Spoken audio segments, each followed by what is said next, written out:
Lord, help me to speak in faith, which you've already spoken. Today I woke up feeling as if I was in a storm of doubts, insecurities, fears, exhaustion, overwhelm, and despair all over again. A soul reached out to me. I was in the midst of a struggle and asked me for prayer. We prayed, yet the very thing we prayed against happened.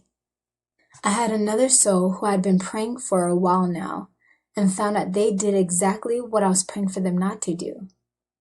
Then another soul called me with troubles in their marriage, and we prayed, yet nothing happened, but rather got worse the following day.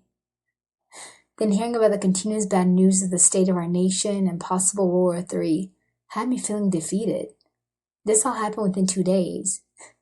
I was being pummeled by lies that my prayers were useless, and I began to fear any forward movement or the desire to have faith to believe for anything to change, to take place in anything. I was feeling the pressures of ministry and responsibilities in the community. I was running on empty. I then pulled a Rhema the night before that said, "My people can have what they say, and say they say what they have. Speak in faith." I was beyond weary as I picked up the card feeling completely dead inside of faith and moved on to the next card. It read, "When you're weary of praying, do not receive. Consider how often you've heard a poor man calling and have not listened to him." St. John Christensen. I thought, well, that doesn't do it, Lord, as I sighed deeply and went to sleep. This morning, one of my priests reached out to me and felt they received Rhema from me, which was so comforting, as they tried to encourage me, and mentioned they felt more opposition on the way concerning certain promises. I felt so deflated, as I was hoping rather to hear confirmation to what the Lord had told me, that some type of breakthrough was coming, because I remembered that's what the past recent messages said. As I sat before the Lord in the Blessed Sacrament, I saw a vision of Jesus holding me. We were in the center of a tornado cell. All manner of things were flying around us, including all these words I just mentioned. And though Jesus was in the center with me, I was terrified by the storm that was surrounding me. I then remembered the Rhema he gave me the night before, to speak in faith. But I felt I had no faith to speak, as the enemy was pelting me with lies that I've been here before. I had trusted, I had believed, and I've been disappointed, and I'm so very weary from it all. What's the point this time? What difference will it make? These feelings and voices were so overwhelming. I then used Bible promises to discern what I was hearing, which was a thought confirming what the priest said.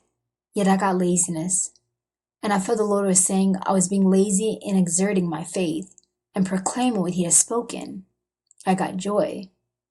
I began to say, "I need your help, Jesus, please." At that moment, I looked up to see a big white spider on my mass kit. As I said, "The devil's a lie." I'm terrified of spiders, and I've never seen a white spider before. But I was so over it. I just got a paper towel, grabbed it with such force, smashing it and throwing it in the trash. As I felt the Lord say immediately, "Now do that with the enemy's lies." Okay, Lord. And Jesus began speaking. "My beloved, it's not just you, but all my brides are under attack now, as the enemy continues to undermine their faith in my promises and what I've spoken and made known to them to do. This is a difficult cross to carry, but the greatest weapon to combat this is to speak in faith. My words through you are so powerful, my brides, so very powerful, especially when you speak my known will. Many speak amiss, and prayers are not answered because they speak with their own desires and what they desire to gain selfishly for themselves. But they have still learned the secret of the power of words. I have said it, that life and death is in the tongue. Proverbs 18:21. And it is, my beloved brides. The enemy of your soul knows that, and has raised many secular and New Age speakers to promote this, as they are taught to speak to the universe and get what they desire. And as an aside, guys, there is a popular New Age book called The Secret, and it teaches you to use the power of your words to tell the universe what you want and receive it. There have been so many testimonies from people who have received financial breakthrough and all sorts of things from speaking what they want their life to become. I never understood it and thought for sure it was the demons giving people things, which I'm sure they have a part to play in it. But that is interesting. Jesus continued, there is a very scientific and spiritual force behind the words you speak. For by a word alone, the heavens and earth and all in it were created. You were created in the image of God, so you too have been given power and authority with every word you speak. Even souls who do not know me can get what they desire because they have faith in what they're speaking. Although that faith will not last when difficult times come if their foundation is not in me. They can receive what they speak because they trust in the formula.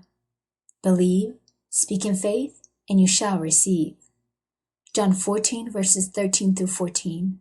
And I will do whatever you ask in my name, so that the Father may be glorified in the Son. You may ask me for anything in my name, and I will do it. That is something I've given my people, and it works every single time. But the enemy of your soul knows this, and with every step of faith, seeks to undermine your confidence in me, assailing you with many thoughts, doubts, and contradicting situations that weakens your faith. However, those in the world are not attacked as much as my people, so they're able to stand firm in speaking what they want and receiving it, although they have no faith in me. Now do you see my brides? Why is it that they have more faith in the words they speak than my own people? I was met with the same issue of faith when dealing with my people in Israel.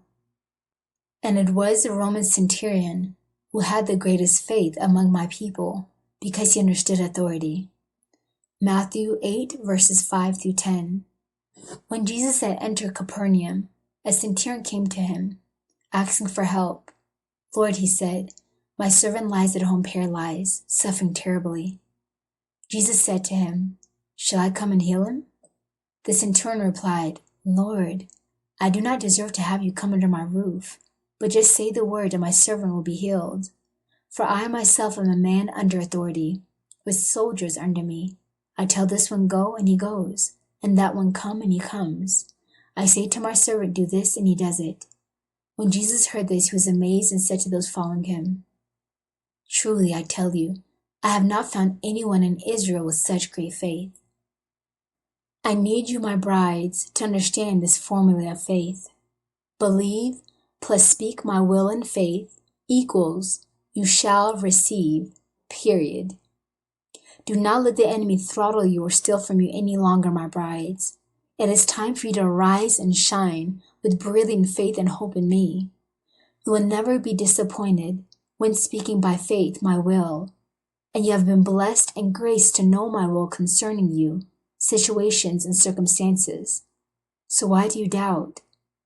Why do you allow the storms surrounding you and even the contradictions to cause you to lose heart and lose focus on what I've promised, what I've said or shown you? I need all my brides to do violence right now to the enemy and his lies, for he has taken much ground from many of you to keep your legs and mind bound to his insinuations and suggestions. No more, my beloved ones, no more. Speak in faith, and you will have what you say. No longer profess what you see, what you feel, or even what you have. If you have faith like a mustard seed, that is all you need, and some of you don't even have that. Ask me for my seed of faith. I'm dropping it in the hands of all my beloved ones right now as I speak. I then saw a vision of all the brides of Christ, with their hands cupped, receiving the seed of faith. Jesus continued, take this seed and plant it firmly and deeply in your heart. And this week, moving forward, begin to speak in great faith all the things I've said to you.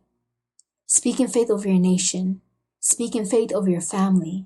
Speak in faith over my promises to you. Speak in faith over my gifts and anointing I've called you to use. Speak in faith over your body, over your heart and your mind. Speak in faith, my beloved brides, and you will have what you say. I am now drenching that seed I just gave you with my graces. Speak my words and watch me move mountains. And that was the end of Jesus' message. I would like to end with a quote from Mother Angelica, which I found so hilarious but true, for those who can understand the struggles we have in having faith. Faith is 1 foot on the ground and 1 foot in the air and a queasy feeling in the stomach.